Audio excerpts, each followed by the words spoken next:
歡迎嚟到24小時網上電台 onairpower.com 嘅呢個節目係叫遊走香港，我係你嘅主持人尤利亞 Gloria。我呢個節目咧不單會講文化，甚至係香港嘅藝術啦、音樂、社會嘅時事，甚至一啲小人物，我哋喺街角會見到佢嘅，但係我哋唔知道原來佢嘅故事係非常之有趣，所以喺呢個節目裏面呢，我哋都會探討下呢啲小人物嘅。咁歡迎大家逢星期五夜晚9點鐘遊走香港。Hi everyone on onairpower.com. Now our topic is talking about the human trafficking. I'm the DJ host Gloria, and our guest Matthew is still going on talking about who are the criminals in here. Yeah, so let's start with the criminals. Actually, there's 4 different types of criminals that are there. The first one is the recruiter. This is the person who goes into the village or the community, finds somebody who could potentially be a victim, talks to them, whispers in their ear, gets them to agree to something. They're called the recruiters. The person who then takes that victim from one place to the other is a trafficker or transporter. And actually, when criminal activities take place and the police arrest anyone, those are the people who usually get arrested. But the real criminals are the other 2 categories. The exploiter is the person who runs the brothel, runs the boat, runs the sweatshop. And because they manage the business, they're the ones that allow for the exploitation to take place. But we haven't been able to put many of them in jail. And the last group are the enforcers. These are the muscle. These are the guys that intimidate and rape and beat and do all kinds of terrible things to people. Yeah, but this kind of person, sometimes they were arrested by the government? Not so often, because the thing about human trafficking is it's very confusing to law enforcement what the crime is, because it's not one crime, it's actually many, many crimes. And so when it comes to what motivates traffickers... Is it money? Yeah, basically greed. Yeah. And because they think that they can get away with the crime. Yeah. And in many cases, they can get away with the crime. Now, here in Hong Kong, it's estimated, according to a recent survey, that there's 13,600 people who are in slavery conditions. Some of them are in the sex industry. Yeah. Here in Hong Kong, it's estimated that there's 100,000 women and girls who are in the sex industry. Is it also from China mainly, or from You find Asia? them from mainland China. They come in on a daily basis. You find them from Sri Lanka and Thailand and other countries. But out of that particular group, oftentimes women and girls are tricked into bad debt, illegal debt, and then forced to sell sex in order to pay it back. And so we see a lot of that.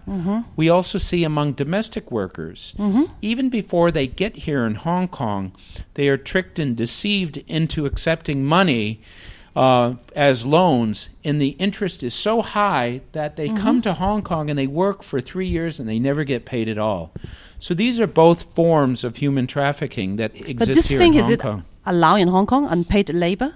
No, it isn't actually, but it's not legal anywhere. But as we indicated, it happens because people can get away with it, and you'll understand that in a minute. So there are different ways in which people like me, who used to work for the United Nations, try to address the issue. One approach is prevention. Okay, so what we try to do is to educate people, to help them to understand that there are these tricksters and these deceivers out there so they don't make a mistake. One example of a program, when I was working in Mongolia, there were You have a girls... smartphone? You just have them to track the people? Well, in this particular case, the way it worked was these girls were answering ads in the back of a newspaper. And so it said, if you want to make lots of money, if you want to go and live an exotic life, call us up and we'll send you to Japan. But once they got to Japan, after 2 months, they ended up going to Macau and being forced into the brothels. So what we did is we put an ad next to all of those other ads that said, before you call these numbers, call us first. And then we hired a person. And when they called, they said, do you have a job? And we said, no, but we'll tell you about all of these other jobs. And so we were able to prevent these women from making a bad mistake. That's what prevention programs are supposed to do. When it comes to legal responses, we're talking about a crime here. But the problem with this crime is it's many, many, many crimes that are linked together. So it's very confusing to law enforcement. And that's been part of the problem that we've had in the past. They don't know where the crime begins and where it ends, and so oftentimes they kind of ignore it. The last category is victim support. And this is where shelters exist so that after a person gets out of the brothel, they need help. They need somebody to talk to. They need counseling. They need health care. And also sharing to the community. Just let more people to understand the situation Exactly. like that. So they can then go up and work in prevention to help sensitize people. So these are the types of responses that we often use. Now, when it comes to who's supposed to do the work, it's supposed to be the governments, but most governments don't like this topic. Who wants to admit there's slavery here? So China doesn't like it, and India doesn't like it, and the United States doesn't like it. The United Nations is there. They try to help, but there's just way too much talk sometimes. You know how that is. We need to action more. You have to, and the people who do the action are civil society. The NGOs are the ones that do most of the work. But there's other groups as well. Because out of the 21 million people in slavery, 75% of them are in forced work for the labor. factory like that? Exactly. And 60% work for the factories.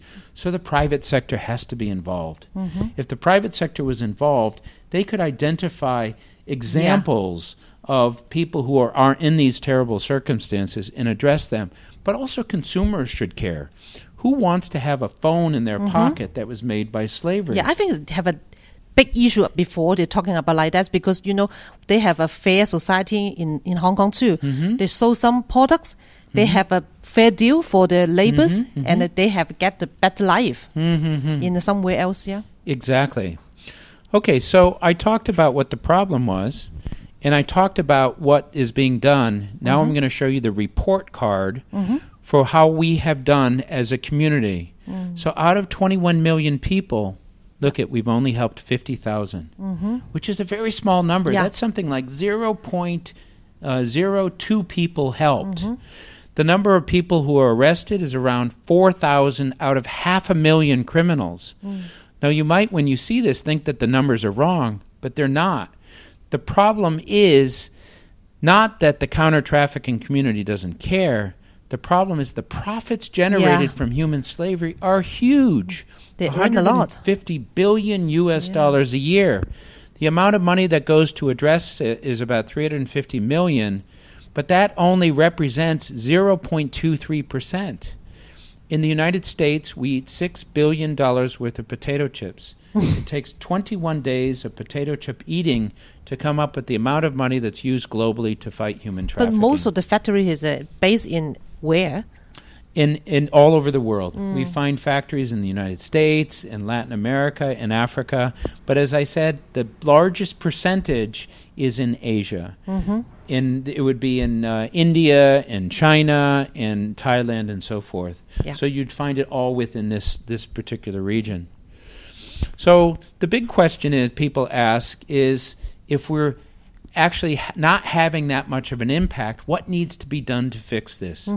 The first thing we need to do is to educate people. And that's why we do radio programs like this, to get the word out, to help people to understand the issue. We do a lot of presentations at schools, at churches, at corporations.